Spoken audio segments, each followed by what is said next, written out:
We were able to sell into companies like Amazon, Twitter, Netflix, a bunch of different companies. And what was fun for me is I kind of was able to go after all these people because we never tried to sell to them before. It's disruptive and it's creative because 15-minute videos, obviously, that's not scalable. There's all kinds of other things that you do. I think the idea behind it, though, is if you want to do stuff that scales a little bit more, these videos were usually about 90 seconds long. The way that we would set it up, though, is I recommend you do something called campaign-based prospecting. So instead of just like writing calls and emails, you come up with an idea and you repeat that idea for a bunch of prospects over and over and over again. So don't just make one music video and email it out and then give up.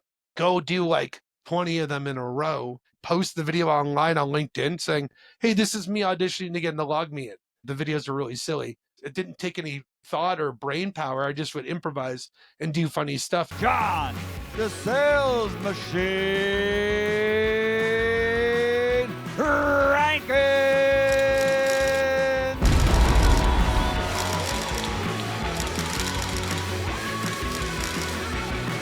All right, folks, today we've got a killer guest on the show. Ryan O'Hara, the founder of Pitchfire, is an absolute beast when it comes to sales, marketing, and breaking through the noise. He's helped scale startups like Dine, which got scooped up by Oracle, for a little over $600 million, and LeadIQ. His campaigns have been featured in Fortune, Mashable, and the Next Web.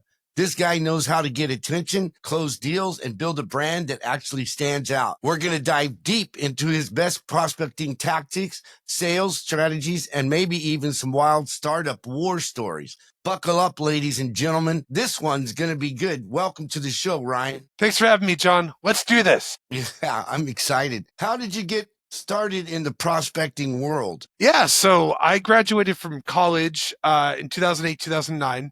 And I wanted to work in marketing, but all these people that were doing the entry-level marketing jobs scooped them up that were more senior because they were getting laid off left and right from the recession. And I was like, oh man, if I want to do stuff in marketing, I'll just get a sales job and treat it like I'm doing marketing for like one prospect at a time. And that's kind of how my approach worked with doing prospecting. And when I got this job at Dine, I was the first BDR there. They had over I have millions of people that loved their like free service that was like $18 a year if you wanted to upgrade. They were like, hey, we're going to try and launch something that's $200 a month. Do you want to try and figure out how to sell it? And I just like sucked at first. And then eventually I was able to figure out like how to break through and get in with these companies and build up pipeline. And the rest is kind of history. I just started doing a lot of really crazy, creative stuff to get in front of these people. Well, I like crazy. Let's talk about the crazy things you were doing to get in front of them, because otherwise, it becomes general. So what are the crazy things you were doing? Yeah, I mean, we would do stuff like, this is, keep in mind, like 2010, 2011 too. So it was before it was really popular. But like one of my best campaigns I ever did is I went to every person on the sales team. We only had like 6 or 7 people at that point. I was like, hey, what's a target account you want to break into that's pretty well known? And I had each of them give me one logo account they wanted me to prospect into. And I went and hired out with Tom Denniston, one of the AEs on our team. We went to a recording studio and literally made music videos for prospects. We ended up making like 6 of them, and 5 of them turned into customers doing this. The first 15 seconds of the music video is like identical for each of them. And the last 15 seconds just had the same ending, which went to my email saying, email Ryan at dine.com. And we ended up going and getting these in front of these people and convincing them to take meetings with us, and 5 of them turned into customers. It was pretty cool. Right. And Dine's solution, what was the value proposition? So if you were someone that hosted a website like a big enterprise company, you have your domain name and you can actually point your domain name to a bunch of different servers over the internet to make your website faster and keep your website available by having redundancy plans. By if like we detected a server was down, we could route it to a different spot on the planet so that your website doesn't go down.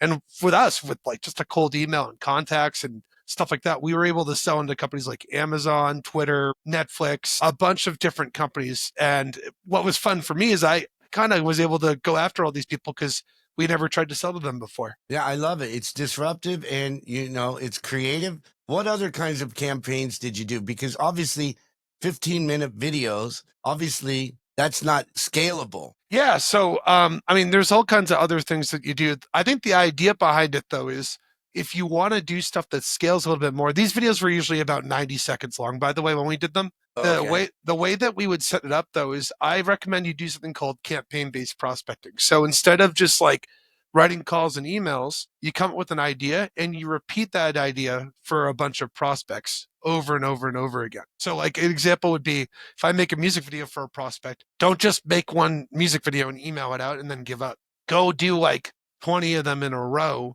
and have it be almost like an assembly line where you're doing each section customized to that prospect. And then you can do all your follow-up to be very similar to working with cadences and sequences to drive people to those things. And so like I've done stuff like I did a campaign once where I wore a tuxedo and I tried out to be a spokesperson for their company. And I just would post the video online on LinkedIn saying, hey, this is me auditioning to get in the log me in. This is me auditioning to do this. And it was like silly. The videos are really silly. But I was able to go do these in under 2 minutes. It didn't take any thought or brain power. I just would improvise and do funny stuff. And then I gave it to a video editor on Upwork. He'd go cut it all together and I'd have 30 videos I could go share. And every week I would just post one of these on LinkedIn and people would come in and tag them, the target prospects I was trying to break into. This adds up. We're talking, you do one a week, 30 weeks. That's 30 meetings at the end of the year that I didn't have before. Yeah, I love it. And I love it's really breaking the ice with the individual, because that was back in 2010, right? Yeah, the music video one was the stuff that I just talked about with the spokesperson stuff. I did that during COVID. So that was like 2020, 2021 when I was VP of marketing and growth at LeadIQ. So I'd go and like do some stuff like that with some of the target accounts that we'd break into. But the nice part is you go do this stuff with people.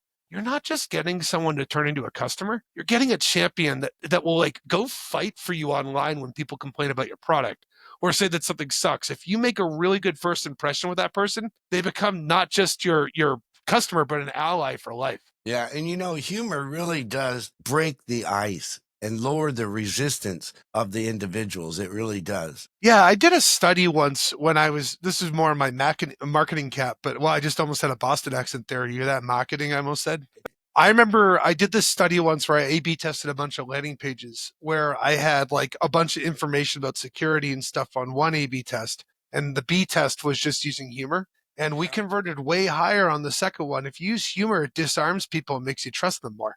Or it makes them trust you more when you're trying to sell to them. Yeah, and everyone's going to have resistance nowadays, especially. And I say nowadays, it's not just nowadays, it's forever begin, because, there's so much fluff out there. There's so many false prophets selling. Yep. I've seen them all the time. Like we used to do stuff with people that would come in and I'd go look up their bio and be like, oh, no, thanks. Like just spam machines. Yeah. And so how have you seen the prospecting and marketing game change? How have you seen it change from your different experiences going from Dine and then to LeadIQ and the different organizations? Yeah. So when I first joined LeadIQ, we were starting with no one. And so like to get an audience and try and build up LeadIQ, I just went and did stuff with people that had an audience, but I made sure that the content that I was making with them was interesting and fun and cool and different, and just did all the work for them. And we would share leads and then build up our email list and then slowly acquire customers. Something happened in 2016. We did a state of prospecting there. And we asked people what the average reply rate was on a cold email. And the first year we did it, the average reply rate on a cold email was 6%. I dream for those days today. And connect rate on a cold call was close to 10%. The last year that we did it in 2021, before I left, the average reply rate on a cold email was only 0.7%. And the average connect rate on a cold call was less than 3%. So something huge happened with getting in front of buyers from 2016 to 2021. And I think there's kind of two things that caused it. The first is our buyers spend less time in our inbox than they used to. If you go back 10 years ago, the average buyer would hang out in their inbox almost 3 hours a day if they're an executive or a decision maker. Today, they spend less than 38 minutes because all these organizations for internal communication move to stuff like Microsoft Teams and Slack and different chat apps like that instead of using email. So you can't sell to those people the same way that you used to be able to. And then the other element of it is people have phone filtering on their phone's default turned on. So if you do an iPhone or Android update and you don't have that person saved in your address book, when you cold call someone, it's going to go right to voicemail and you're not going to have the same channels you have. It's actually what made me start Pitchfire is I was trying to figure out like, all right, if we don't have email and phone and and we're supposed to get half of our pipeline from outbound prospecting, how the hell are we going to get in front of people in 10 years when these numbers are 0%? You want me to show you? Tell me what you got. What do you got cooking? Door to door, knocking, right? Hi, how you doing? My name's John. What's yours? I don't hate it, to be honest with you. It's funny. I got my start in sales doing door to door. I used to sell Verizon Fios. That was my first job I did in sales. And I I really like talking with people and working with them. The difference about door to door now versus door to door 10 years ago or 15 or 20 years ago when I first started doing sales is you actually have more information about somebody before you even knock on their door. And I think it's really about this. This is the secret sauce with prospecting today. All these people are doing AI writers and scripts and all this stuff. But the thing that really differentiates you, I think, is if you can find something that you have in common with that prospect and figure out a way to bring it up in your conversation with them up front, you're going to bond with them. It's kind of like how you make friends with people in real life. Like maybe you went to hockey camp with them, or like you went to school with them, or lived in the same dorm, or we're on the same high school basketball team or something. You find a way to build friendships with people by finding what you have in common with them and bringing that up front. Absolutely. I call it connection. Like once you connect, you break the ice and you connect and you're real and you're relevant and you're talking about things that are happening right now, then you've got an opportunity to build a relationship, because at the end of the day, making a sale will make you some money, but it won't make you rich. I remember Long-term relationships is that's the secret to wealth. I always joke with people that there's two types of people in this world. There's people that drive pickup trucks, and there's people that ask their friends to move crap for them so they can using their pickup truck. And the reason that people do stuff for people is because they don't want to let them down. If you can form a friendship with someone in prospecting and you treat your prospecting like that, better things will happen with your connections you make with people. And that's one of the reasons that we're trying to do that with my startup now, is like trying to give people rewards and incentives to form a friendship and get in front of someone to take time to stop and actually look and listen to you. I'll tell you a quick story. I remember 10 years ago, I cold called some guy right before Thanksgiving. And I remember I looked him up before I called, and I saw that he had a startup that he tried to do. This when I was at Dine. He had a startup that he was trying to do that failed. And so he moved on and was working at this company. It was like a small tech company that probably we don't remember anymore. Like you wouldn't know them if I mentioned them. But I cold called them and was like, hey, I saw you had a startup that failed and you're now working on this. I want to start a startup someday. I think it'd be really cool. I'm calling you about Dine stuff and selling you managed DNS, but just wanted to talk to you for a couple minutes if that's cool. And he's like, yeah, sure. And we talked about his startup. He told me about some stuff that happened, why he had to quit, and like how it was like a couple of years of stuff. And we what happened was my bond of wanting to start a startup and him having one made us bond a little bit more. And eventually I talked about DNS with him on the call. He ended up booking with me, and it was right around Thanksgiving. And I was like, Mark, what are you doing before Thanksgiving? And he was like, actually, I'm going home to my parents this weekend. Sorry, I mentioned to him that I was going to get Thanksgiving with my dad, and my dad and I were butting heads a lot. And I was like, I told him that I was vulnerable with him on the cold call. And Mark told me after, I still remember his name because we still talk to each other. Mark was like, I'm actually going home to my parents. I'm going to come out to them this weekend. And I'm like a pimply kid living in my mom's basement that was doing cold calls. And this prospect's telling me that he's going to be coming out to his parents on the call, and I'm a stranger. And I'm like, oh my gosh, you could do it. Don't worry what they say. You're going to be fine. All this stuff. And I said this stuff on the call with him. And he's like, thanks. A week later, we get into the call and I'm handing the deal off to the account executive at Dine. And I'm like, Mark, how'd it go? He's like, great. How'd it go with you? And I'm like, oh, it went amazing. We're good. We patched things up. Like everything's great. He's like, great. We get off the call afterward. And the AE says, what the hell did you guys talk about? But the idea is that if you could like find a way to get common interest and then reveal some pain or vulnerability or fear with that prospect, you can actually build a really good relationship with them so that they reveal their pains and aspirations and things that they're dealing with. And you can turn that into a relationship. You know what happened to Mark? Mark went on to become a system admin at Dropbox, and our company charged off of web traffic. And then he got a job at eBay. We charged off of web traffic. eBay was a top 10 website at the time in the United States. And then he got a job at PayPal and brought me, and you know what he did? He didn't fill out a form fill on our website. Every time he wanted to bring Dine along on those companies, he would directly call or email me.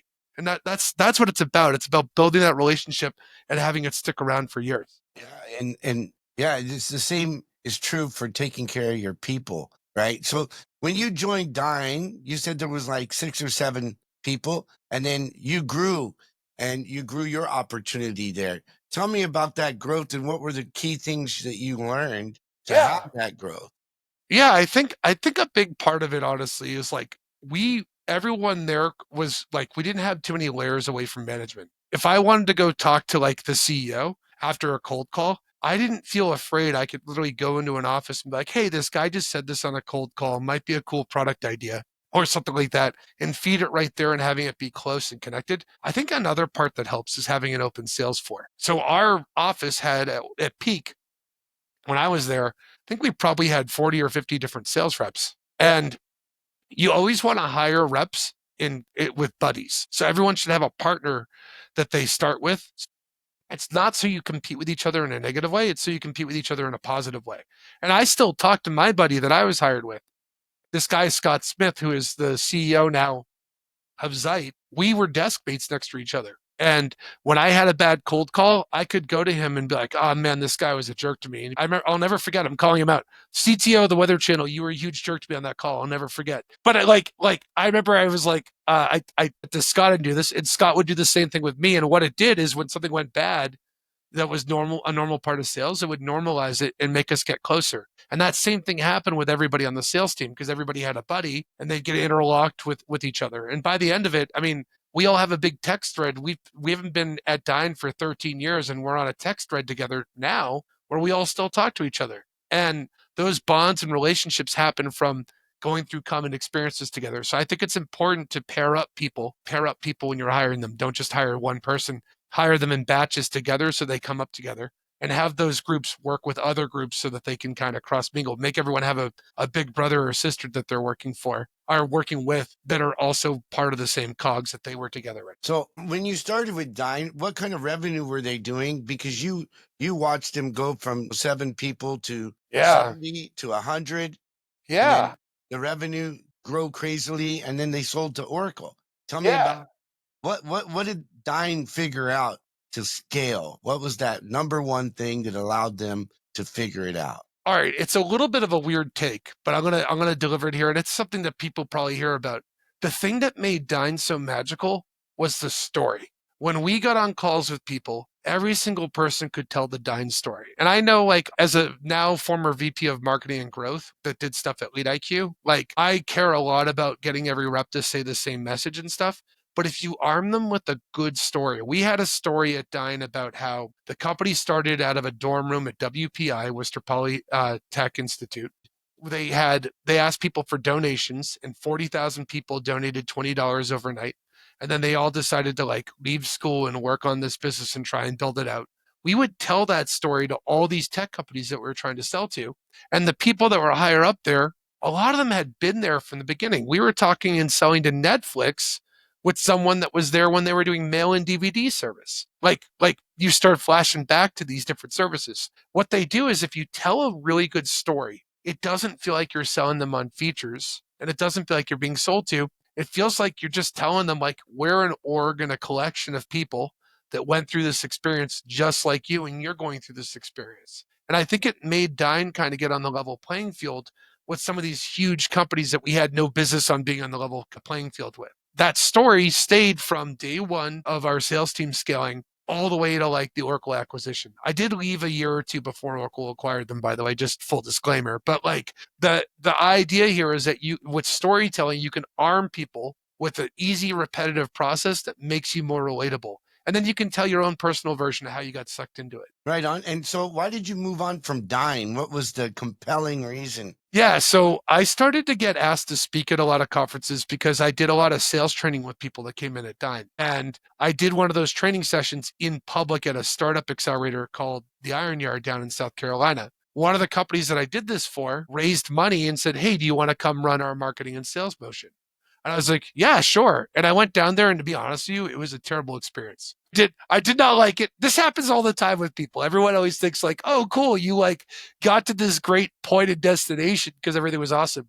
But I went down there and it just didn't, like, I felt lonely. I didn't know a lot of people. The same magic that we had at Dine didn't quite exist there. And I ended up being a bad fit for me. I probably shouldn't have taken that job.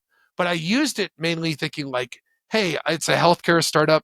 They were doing stuff to help with companies becoming, or hospitals and stuff being compliant with meaningful use, which was a tax break that you could get. And I was like, this is the right time to work on this thing. and it was not great. But I ended up taking that leap, and what ended up happening was after that happened, I was like, man, I need to do something else and get sucked into sales a little bit. And so I just started blogging and putting stuff out on LinkedIn. And one of the blog posts that I wrote was 3 tricks to find anyone's email address. And one of the people that saw that was someone at LeadIQ who was the CEO, Mei Sao and Angela Huang, the CTO. And they messaged me and said, hey, this was a pretty cool blog post. You want to talk? And this blog post like blew up while I put it online. And that's how I ended up actually getting into LeadIQ. And that was a great fit for me too, because like I was able to take all this knowledge that I crammed in my head, prospecting and training people and learning stuff at Dine, and I got to go apply it at LeadIQ. And when I was there, we saw crazy growth and hired a bunch of people also. But like, I think sometimes you have to take 2 steps back to take 5 steps forward and go with like, take something that might not be a good fit. And that's actually how I ended up like, that's what happened to me after Dine. Yeah, I get it. And I've been there. That's how I made my first $1 million. What were you selling? Building and scaling sales teams, novelty items, books, toys, you name it. We would sell it. We would just do fast moving consumer goods, stuffed animals, like literally going door to door, building teams and just giving them an opportunity where we consign the merchandise to them. And long story short, I joined this organization after I got out of the Navy. They made me an owner or a partner. 99 days, I built 17 guys for them. Yeah, they sent me to Colorado, and it was a great ride. I sucked at first because I just got out of the military, learning to motivate, inspire, persuade individuals, and my work ethic was hardcore because I was just out of the military. So I'm like, this is easy. You just run all day and make money. That's all you have to do. But I wasn't a very good trainer at that time. Anyway, fast forward, there was an opportunity to be a country manager. And I'm like, I'm going to get it. So I opened 4 branch offices within this organization. I qualified, you had to save $50,000. This is back in 1993. And I was a wee little lad then. yeah. And so anyway, I qualified. The founder's like, are you sure? You've been doing shit forever. And I'm like, check the numbers, dude. I didn't call him dude, but I was thinking, check the numbers. Anyway, I had a champion, a VP named Danny Rowe, who really believed in me. And he's like, John, you got the work ethic. You just need to believe in yourself and do it and stop tolerating shit from people that aren't committed. Anyway, I did it. I qualified 23 years old, 24 years old. That's I amazing. became a country manager. I wanted to go to Brazil. They said, yeah, no, someone else is going there. A guy who's my mentor today, George Fonseca. Then they sent me to Germany to work with the guy I worked with before for a month, preparing us to go into Denmark. So I was motivated. But then, there was no research and development. There was everything was figure outable until it wasn't. So then, right before I'm supposed to go to Denmark, they're like, there's a change of plans. And I'm like, okay, what's the change of plans? They're like, well, direct sales is illegal in Denmark. We can't go. And I'm like, well, I already moved here and I'm in Germany. Bags are packed. They're like, oh, we're going to give you 100x the opportunity. And I'm like, oh, really? Where's that? They're like, you're going to India. Whoa. Dude, I went there with another guy. And when we got there, it was in the middle of the night. And literally, when we were driving from the airport to our hotel, we could literally see bodies littered along the sidewalk, just sleeping there. They don't even have homes. Anyway, we went to sleep. He wakes up before me the next day. And he goes down and he checks the street, right? He doesn't last 15 minutes. He's already back, right? Trying to get back. I've been from the military. I've been to third world countries at that time. Even though I was just a young guy, he comes back and he's like in shock. He's like, no, you got to go out there. And I'm like, why, man? I'm tired from the flight. He's like, you got to go out there. You're not going to freaking believe it. It's the worst fucking place I've ever seen in my life. He was No. Anyway, yeah, I walked there. I made it around the block, but yeah, it would make a billy goat puke. It was so gross, so sick. Question for you, John. When you were doing stuff in India, how did you sell to people? Did you have any language barrier stuff, or were most of the people speaking English, or what? Like, what was that like? It was a circus. because they do speak English, but they really don't understand it very much. And I didn't understand them very much in the beginning because they have such heavy accents. Yeah. Literally my first couple days going in the field, we were selling books, cookbooks, little cookbooks, because another problem is the company didn't do their due diligence. They sent me there, and there's 300% duties on all of the other products that we were selling. So we couldn't import them. But literally, I would be talking to people and make an offer, and they would shake their head. But when they would shake their head like this, guess what it means? It means yes. Really? So I would, thanks, have a nice day. And I would leave, and I would keep on going and keep on going. And I realized I brought an Indian trainee with me, and he goes, I don't understand. And I'm like, what do you not understand? It's really simple. He goes, you offer the product, they're shaking their head, telling you yes, and you say, thank you and have a nice day. Why don't you sell them the book? And I'm like, what? So this right here, when I bobble my head, means yes. And so I thought they were saying no. Yeah. My gosh. Dating. Think of the deals. Think of the deals. Oh, Wow. anyway, it turned out catastrophe. I built up a team of 45 people, got them all making money, and we were still losing money, literally making 5 cents off every book. We couldn't even pay the bills with 45 guys selling 3,000 books a week. It was devastating. My mentor at that time says, after 3 months, he's like, you gotta move. You can go take over Canada. You can go to Russia. John, you can go to the Philippines. Where do you want to go? And I'm like, no, I'm not going to quit. I don't quit. He's like, all right. He left me there. He came back 3 months later. He's like, this is a shit show. This is not working. And I'm like, it's pretty tough. And he goes, why don't you consider going somewhere else? And I said, I'm not a quitter, dude. I got to figure it out. Now I have 45 guys I'm responsible for. And he said, you're not quitting. You're moving. And it just stuck with me. You know what? You're right. So anyway, I moved. They courted me. They brought me to Shangri-La and, downtown Makati in Manila. And, the following year, I opened 40 branch offices and became a vice president in 1 year. From going to a country that, was just like Slumdog Millionaire. If you've ever seen it, it was even worse when I was there. Yeah. Wow.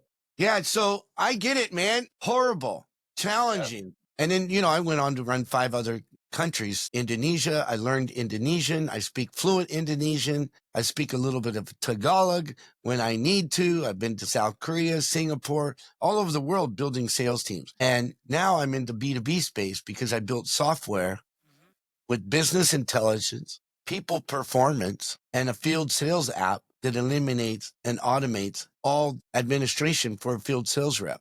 Scaling companies in a simple way is not very difficult in actuality. Yeah, you can kind of translate the stuff you learned from the previous places over to I always say this, B2C stuff is always ahead of what B2B does. So what you do in B2C, if you can do that in B2B, you're 10 years ahead. Yeah, and sometimes it's just, having a conversation. I was talking to our head of marketing the other day, and they're talking about all these we have an ICP, right? An ideal client profile. It took me a while to figure it out because I built sales teams into the thousands, but they were direct sales selling FMCG goods. And, then we went from like books and toys to skincare to cosmetics. Then we started representing credit card companies like American Express, and we were signing people up for cards, telecom companies, signing them, like you said, Verizon, signing them up for a phone. We did all that.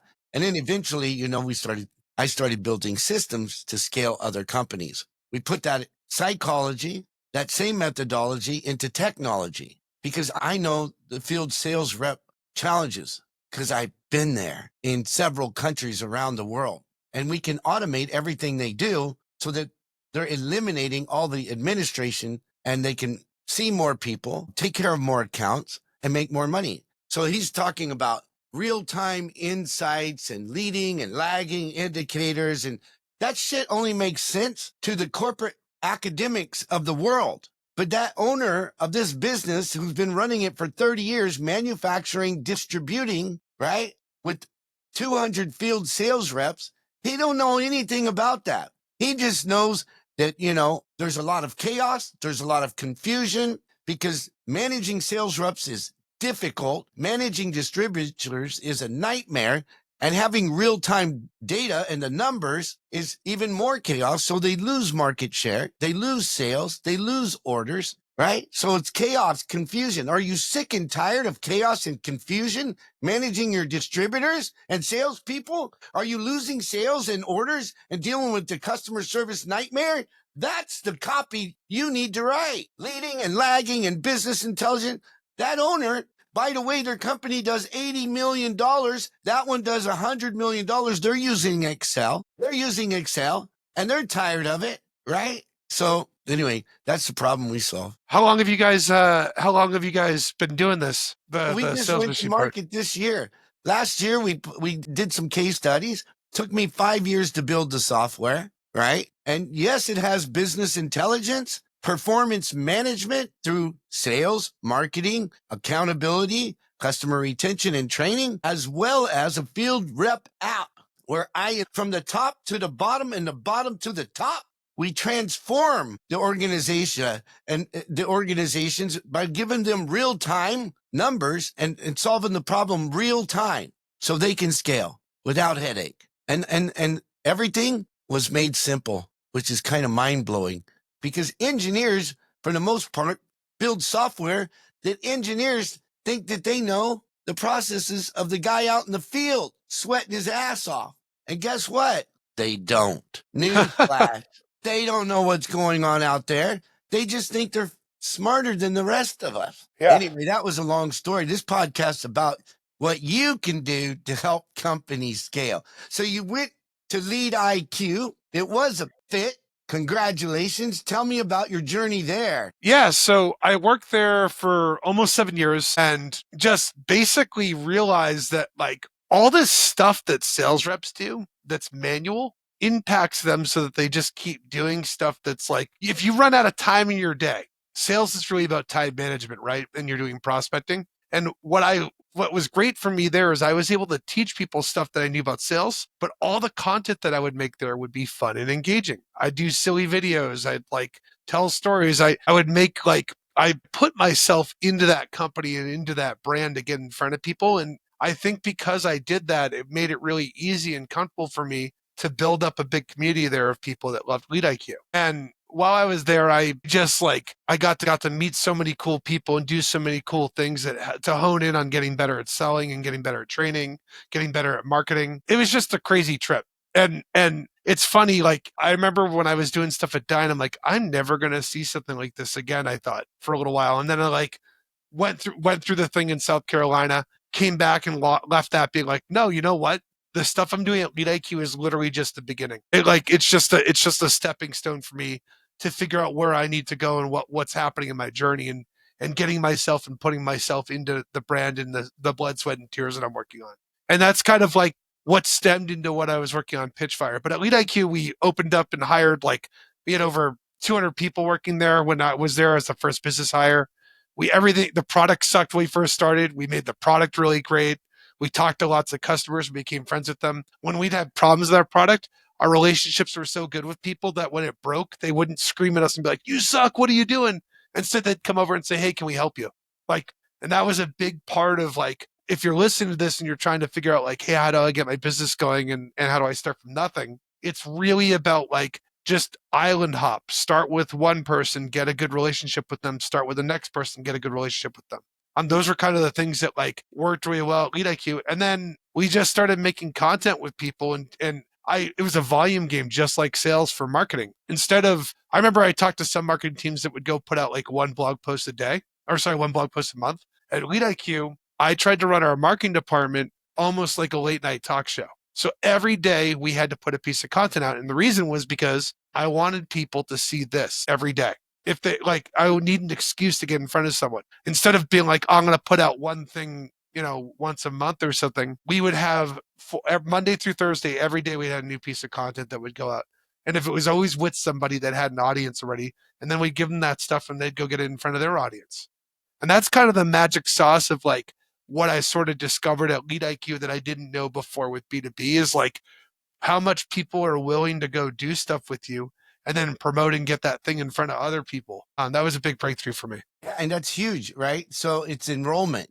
You're enrolling people instead of telling them what to do. You're getting them on your side. Hey, how do we make our product better? Full disclosure, at the sales machine, I was so in love with my product. I knew what it could do. So even there's a patent pending on the accountability, which we call achievements. So we have a sales CRM. We have a marketing campaign builder.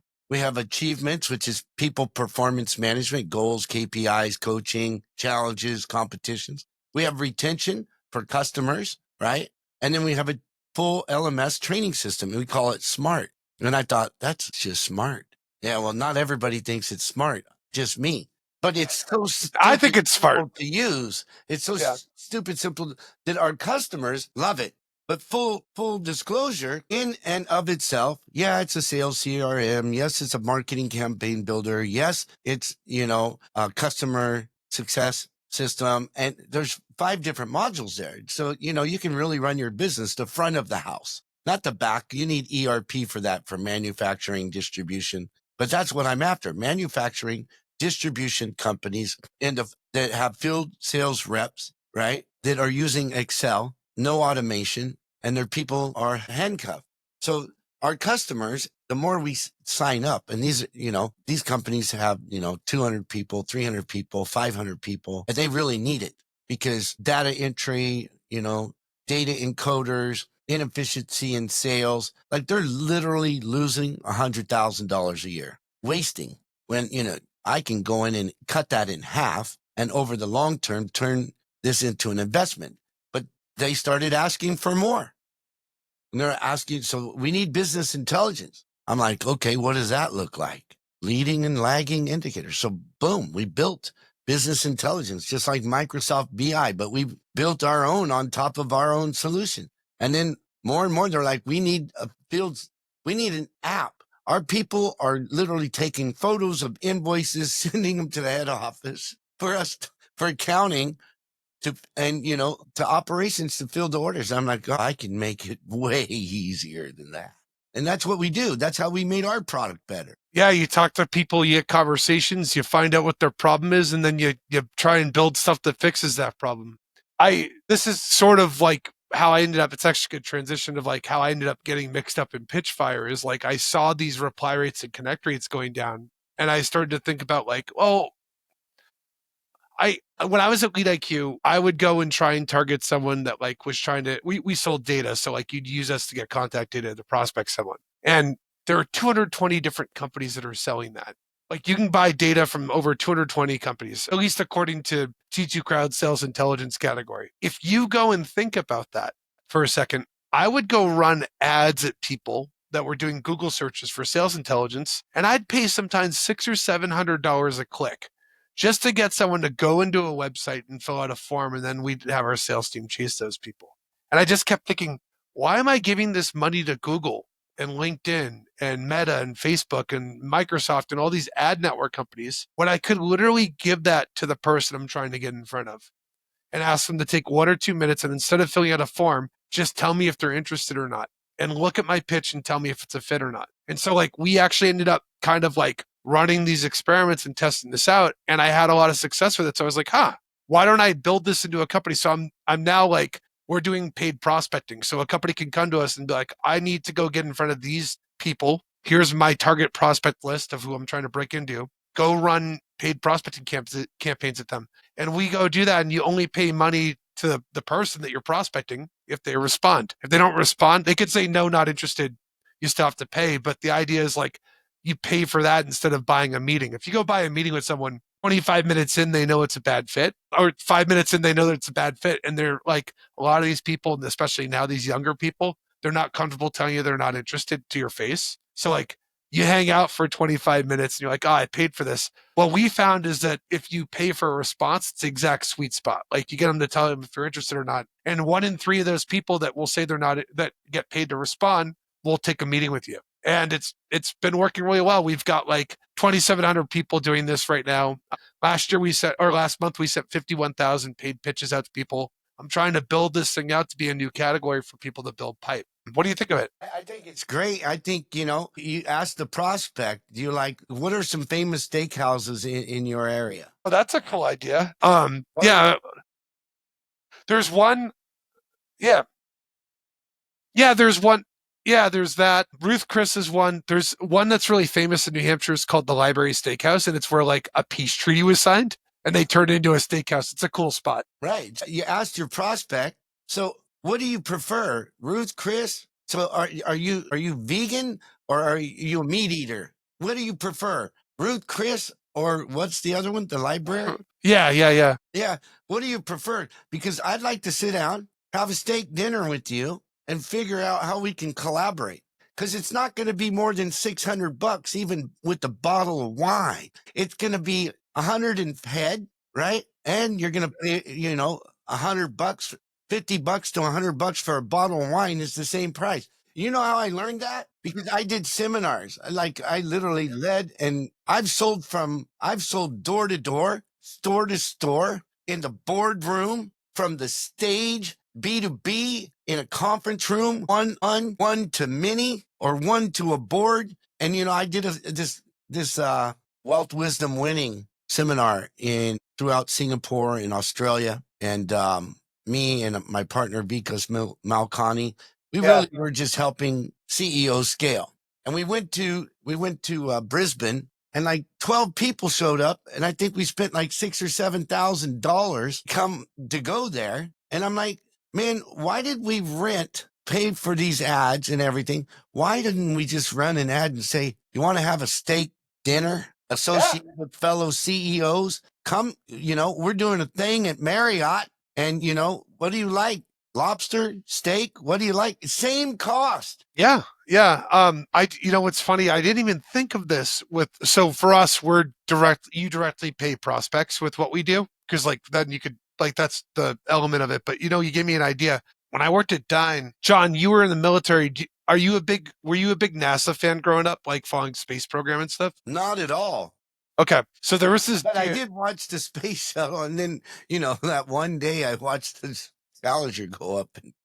Yeah, yeah. Oh my gosh. So in the movie Apollo 13, the actor Ed Harris plays this guy named Gene Kranz. And Gene Kranz ran Houston Mission Control during the Apollo 13 mission. And the story is we rented out a steakhouse once and had Gene Kranz. We paid him money to come speak. And we invited a bunch of these like, big IT data center engineer dudes with like beards, and like, a lot of them are tough guys. You know what I mean? Like they've got like tattoos, and like, they're like big guys that like are, super like, they're introverts. They don't really like talking to people and stuff. But we invited them to come to the steak dinner thing and had Gene Kranz speak at it. And he told this whole story about how like the Apollo 13 space shuttle communication was broken and these 3 astronauts were going to die. And every person on TV, everyone was watching their TV every night being like, what's going to happen? The whole world's watching. And he does this whole keynote called "Failure is not an option." That was the talk he did, and I remember it was an incredible talk. But I remember I'm doing the marketing for the event, so the sales and marketing. Like I got people to come to the room, and I'm in the front, and I remember I looked out at the crowd, and every dude was crying for the talk. Like, picture all these like big like IT dudes just like bawling their eyes out hearing Gene. I was too. It was really emotional. Like he was like, if we fail here, everyone's going to know that it was me that failed, and everybody's going to know that it was our team that failed, and they'll defund the space program and stop caring about this, and it'll be a huge disgrace, and like everything was at stake. And it was a huge miracle they ended up getting the astronauts home from Apollo 13. But he tells this story, and I'm just watching these IT people like cry from the story eating steak at like I think it was like a Ruth Chris or something. But my point is, it works. Like if you can get in front of these people and do something that like shows that you care about them up front and that you're willing to do some commitment, it also helps it helps give credentials to you versus all these other weird like shops that do stuff like weird lead gen shops or weird, like, how it is. There's like, how many times do you get cold emailed and cold called from weird businesses trying to help you build up your business? Yeah. Yeah. Yeah. So it really is. And, I like how Russell Brunson or some of the, people I've met say, look, can I offer you an ethical bribe? All right, so here's the argument on this, because people do tell me like, hey, if I'm paying someone to answer my pitch on Pitchfire, which that's what we're doing. If you're like, hey, is this isn't this kind of unethical? I'll ask you this: most companies are buying data from data providers. A lot of that data that data providers have has been stolen. And then you're cold calling and cold emailing these people. And in some countries, in some regions, kind of like what you talked about with Denmark earlier, you literally aren't even allowed to cold prospect those people. And it's like, so you ask yourself, if I'm interrupting these people a bunch to try and get in front of them, what's more ethical, doing that or offering them $25 to $2,000 to come in and look at my sales pitch and answer it? And that's kind of the trade-off. I feel like it's like if you're giving someone some value there, it's arguably more ethical. The other thing that we do to get around it is you pay for a no the same as you do yes. So you're not influencing behavior, similar to the steak dinner setup. Like someone comes to one of your seminars for a steak dinner, they don't have to buy anything, they still get the steak. That's kind of the way to think about it. It's like, I'd argue it's actually more ethical because you're taking the time out of that person's day to go look at your pitch and answer it. You're compensating them for that time. It's just like how business works in real life. People don't work for free. And I love the transparency of, hey, Ryan, are you down with an ethical bribe? Like, I'm going to buy you a steak if you share your ideas with some fellow CEOs. We're getting together and talking about, what's disrupting marketing today and prospecting. Would you be into having a conversation and coming over to Marriott and joining a group of CEOs or CMOs? You're roping me in right now. I want steak. I might get steak after this podcast because it's dinner time for me over here. And Wolfgang's, I'm telling you, best steak ever. Or the Naked Steakhouse in Vegas. I've never been. I'd love to do that. I need to go to Vegas. Some too. So one of the other things too is when people are doing stuff in the field, I was actually curious about this a little bit to learn because I haven't done field sales in years. If you're doing B2B field sales, what are usually the next steps after you talk to someone in person? Like let's say I go to a manufacturing facility and have a conversation with a floor manager or something. What should be a good next step in field sales? Is it to move it back online or is it to go back in person and do the next steps? It's always about the discovery first. Figure out what's going on with the company. What are their challenges? And we do a little bit of outbound as far as ads are concerned, and they're all funny. We make them. I've seen them. Yeah, I think I checked them out before the podcast. Yeah, they're great. Yeah, so my team does that in-house. I have studios here in my office. And so we're always looking to relate to that field, the vice president of sales or the owners that, are trying to get a hold of the data quick enough to know what decisions can I make. So people reach out to us and I reach out to them and we'll just go in and say, look, we work with manufacturing distribution companies that have a lot of field sales agents. And if there's a gatekeeper there, which pretty much there always is. Yeah. If you say, hey, I want to talk to the CEO, they'll say, have a nice day. Or can I talk to the head of marketing? No. Can I talk to your HR? What's this about? So if you really want to get in the door, this is old Jeffrey Gitomer trick. He wrote the Little Red Book of Sales and, the Sales Bible. Anyway, he's been on the podcast. You just say, hey, we're from the sales machine. And in actuality, we're looking for manufacturing distribution companies and stuff like that and the products they sell, and potentially we can help them sell them. But can we talk to someone in sales? And they always say, sales, you want to buy something? Yeah. Why don't you sit over there? We'll put you in a little room or a boardroom and we'll get you someone in sales. Now I'm going to do discovery. So it's not a one size fits all. Now I'm going to start asking them questions.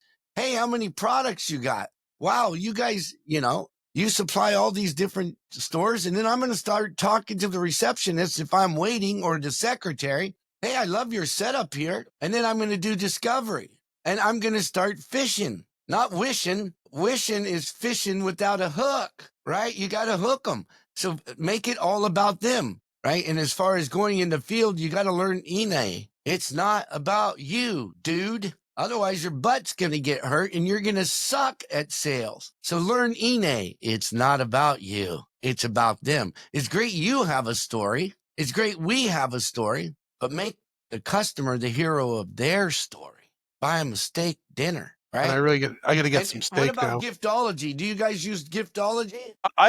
No, not really. I mean, we're primarily doing stuff with cash. That's kind of the way it works usually. The reason we do that is because when someone sends a pitch on Pitchfire and a prospect answers, 40% of that money goes to the prospect.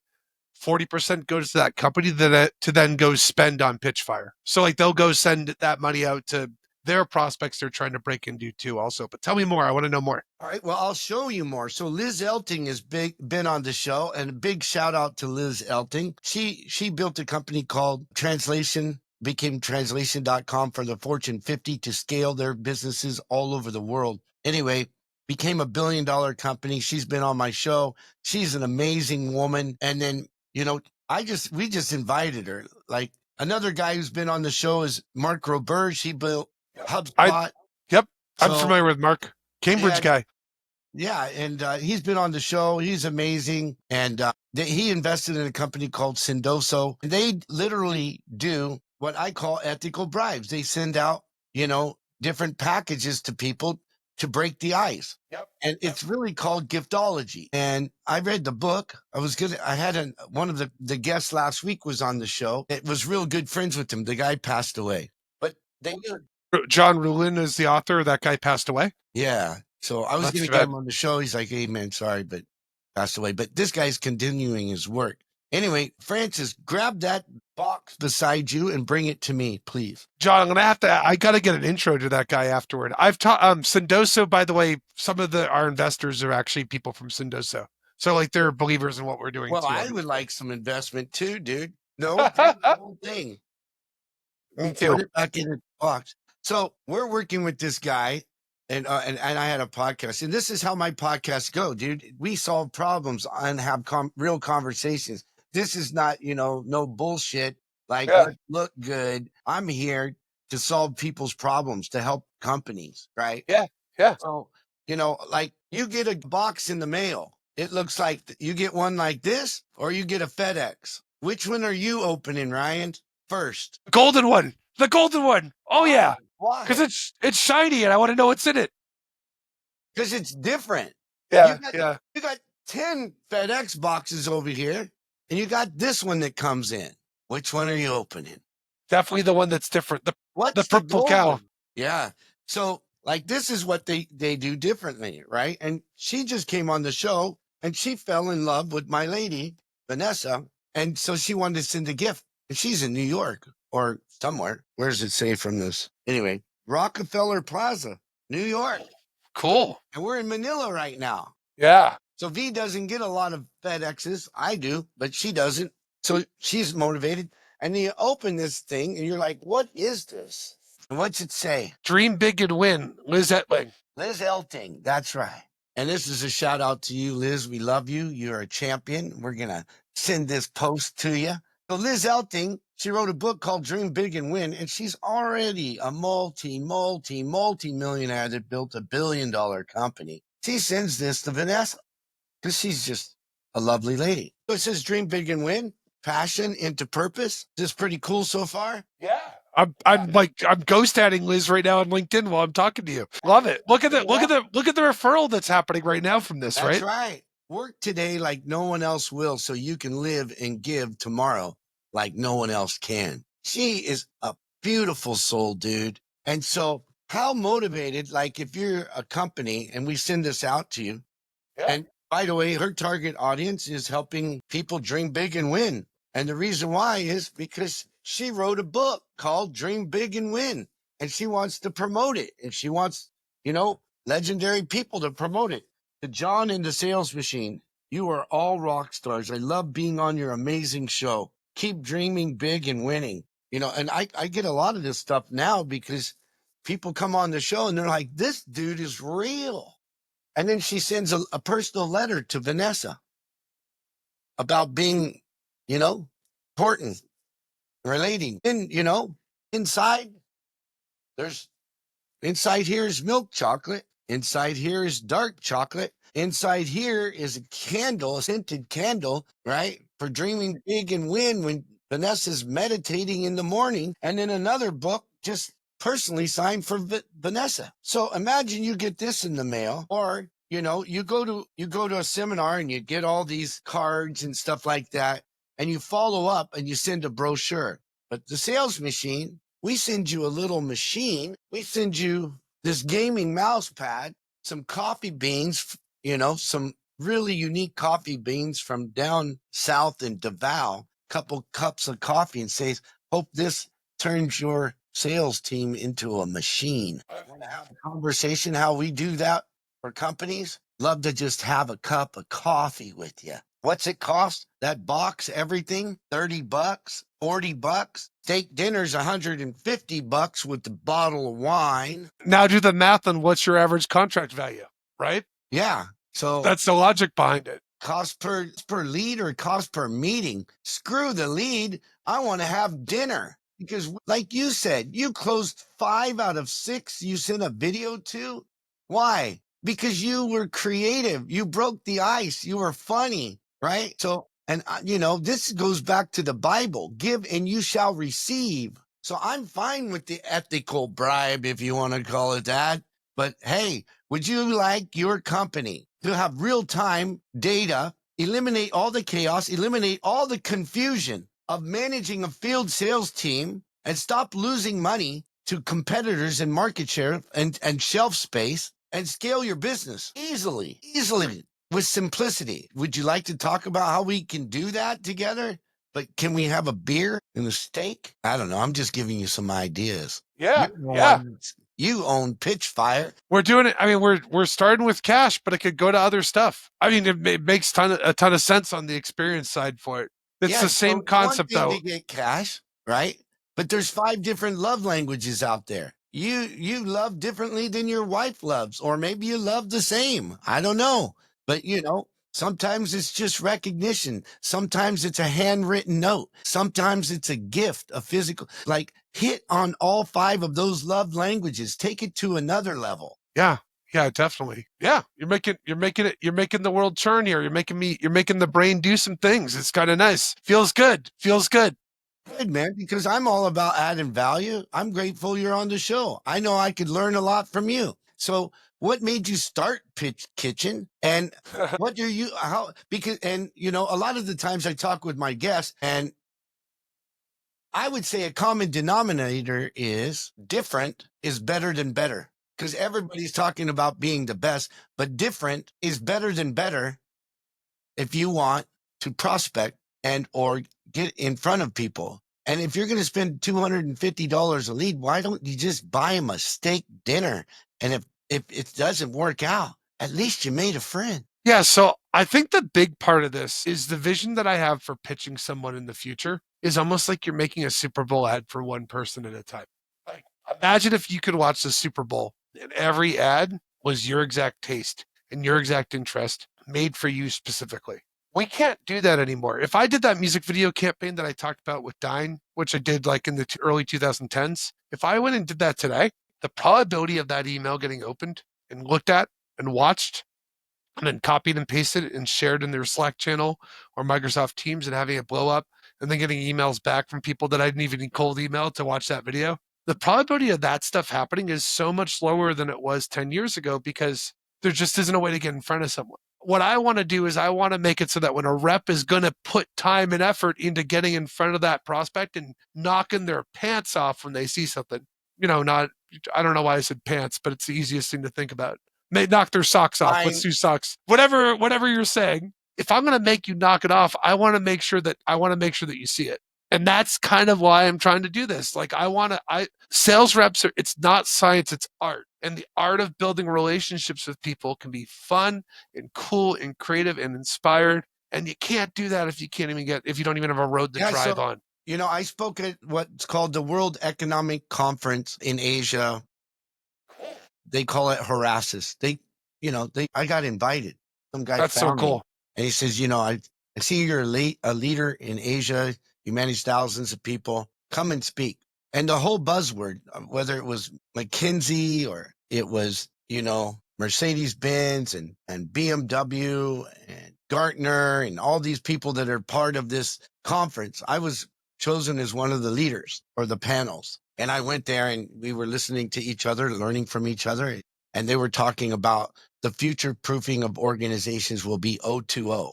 And I'm like, what's that? I'm like, is there different kind of oxygen? I'm thinking in my head, organization to organization? Is that what it is? Well, it's so they said the future of companies and what we found, what they were doing with Mercedes-Benz, with BMW, and some of these marketing firms was online to offline or offline to online. You've got to have multiple ways of communicating and getting in front of the customer because more and more the same thing starts to not work anymore, like email, like cold calling, right? But your ability, if you're putting on events and then you collect cards, or you go to events and you collect cards, how are you going to be different? Because different is better than better. You might have the best product or best service, but if you cannot get in front of your prospects, you got nothing. And you're going to be beat. You either get better or get beaten, right? Yep. How do you get better is by being different. So you go to these conferences or you sent to these conferences, you're collecting all of these leads. If you're not a keynote speaker, you're just in the crowd, right? So you gather all these leads. You say, I'll send you an email. I'll send you a follow-up or whatever. Or a lot of people, if it's massive leads, they just send out emails or they send a brochure and they're just trying to get a meeting. Well, the cards just stack up.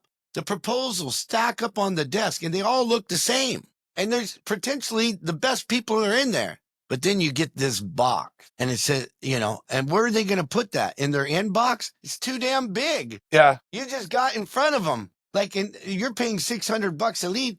You could go buy an iPad and send it to them. And when they open the box, you've spent $400, $500 on an iPad. But when they open it, it says, this is how serious I am about talking to you and adding value. Just like Apple adds the most value they can in their products and services. This is what we stand for at Pitchfire. We're so serious about it that, we hope you enjoy this iPad. Love to give it on a call. And if you buy 500 iPads, you'll get them for cheap. Yeah, that's a good point too. Or you just go out and buy the cheapest iPhone and you send 1,000 of those out. What are they? $199. This is how serious I am about getting on a call with you. Here's my number and here's an iPhone. Give me a call. You're funded. So it's not even your money, right? Yeah. I don't know. True. I bootstrapped everything, but I'm giving you gold right now. Like I just thought of that idea and I'm thinking I'm going to do it myself. Yeah. I'm just going to send out, what's an iPhone? $200, the cheap. There's a new one and it's cheap.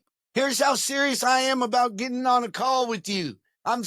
Enjoy the iPhone for free. Please give me a call. Well, it's gold right there. It's gold, right? It's about showing someone you care. Prove that you give a shit to somebody and magical things happen. And you're willing to put your skin in the game and say, here's a free iPhone. What are they going to do with that, by the way? They're going to see if you compensate your prospect to get back to you. It flips it. They're the salesperson trying to make sure that you're satisfied because you gave them something. Give and you shall receive. Anyway, I love that. So I'm building a card it has as a pop-up. This guy that I had on, he was really good. What was his name, Vanessa? Dale Dupree? He does. Yeah, Dale does the crumbled up letter. That's like one of the things he's doing. Yeah, or empty pizza box. Hey, I really wanted to have a pizza with you. Sorry. Yep. But, you open the pizza box, it's empty, but there's a gift certificate. I'm doing one that's a ghost. You open it up and say, man, you totally ghosted me, man. Come on, get on a call. I used to send people, if they didn't get back to me, I used to send a picture of me laying on the ground looking defeated and be like, hey guys, I'm really bummed out. I haven't heard back from you. Like it just is like in the body of the email. Just doing stuff that's different and cool and fun and human when you reach out to somebody. I'm going to do another one that's just a silhouette of a man. You open it up and it says, I didn't know you had superpowers. You're like the invisible man. I just can't get a meeting with you. Come on. Anyway, I think we should do this again. Me too. Because I have a hard stop in 5 minutes. Me too. But I hope you got some value out of this. I know that the listeners did. How do people contact Pitchfire and work with you or your company to scale their business? If you want to run paid prospecting campaigns, including some of the stuff we talked about today, Go to pitchfire.com and you can literally schedule with us. And here's what I'll do to make it sweet. If you schedule with us and make an account, I'll send you a paid pitch. So you get some money talking to me. How about that? You like that? I'll pay you a little money and book with you through Pitchfire if you're listening to this. On my end, if you want to find stuff that we put a lot of crazy content out there. Go find me on LinkedIn. It's Ryan O'Hara. Pitchfire Ryan O'Hara on LinkedIn. You'll see me. I probably put out a video once or twice a week. That's usually something crazy.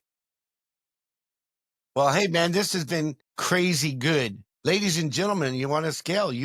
Different is better than better. Reach out to Ryan. Reach out to Pitchfire. I'm going to reach out. I'm going to get some value out of my phone idea because I know that our listeners or somebody's going to go out there and copy my idea. I guarantee you, especially these funded people that got endless amounts of money are going to be sending out iPhones and getting calls and doing more business. Congratulations.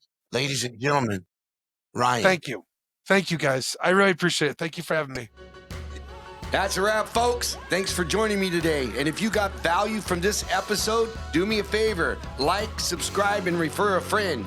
And if you want even more value, go to thesalesmachine.com, click on resources, and there's tons of resources there to increase profits and drive performance in your business. Right on, come on.